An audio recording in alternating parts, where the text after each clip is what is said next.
Mga Hittite. Sa hilaga ng Syria, sa pagitan ng Black Sea at Mediterranean Sea, matatagpuan ang mabundok na tangway ng Asia Minor. Ang lugar na ito ay bahagi ng kasalukuyang Turkey. Noong 1700 before Common Era, pinanirahan ng Asia Minor ng pangkat ng taong tinawag na Hittite. Sila ang unang nakapagtatag ng mahusay na kabihasnan sa Asia.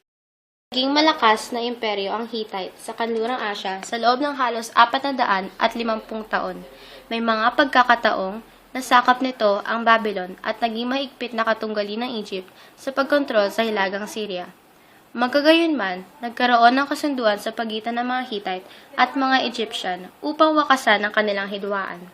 Ang kasunduang ito Mahusay sa pakikidigma ang mga Hittite.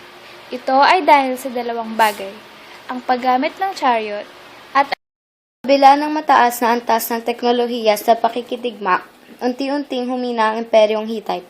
Noong dakong 1190 before Common Era, sinalakay ng mga dayuhang nagmula sa hilagang bahagi ng Asia Minor ang imperyo at sinunog ang Hattusas. Ang mga Lydian. Matatagpuan ang kaharian ng Lydia sa dulong kanluran ng Fertile Crescent at silangan ng Mediterranean Sea.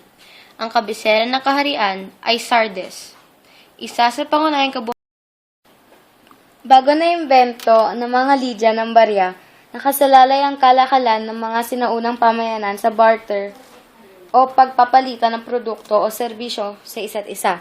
Nagkakaroon ng suliranin sa barter kung hindi tugma ang produkto o serbisyo sa kailangan ng kapwa mangangalakal. Dahil sa pagpapakilala ng mga Lydian sa sistema ng paggamit ng barya,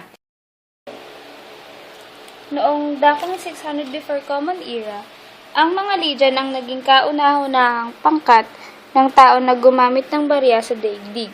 Yari sa pinaghalong ginto at pilak ang mga barya at may tatak na sagisag ng hari ng Lydia. Naging tanyag sa panahong ito si Croesus. naging malakas na imperyo ang Hittite sa kanlurang Asya sa loob ng halos 450 taon. May mga pagkakataong nasakop nito ang Babylon at naging maigpit na katunggali ng Egypt sa pagkontrol sa hilagang Syria. Magkagayunman, nagkaroon ng kasunduan sa pagitan ng mga Hittite at mga Egyptian upang wakasan ang kanilang hidwaan.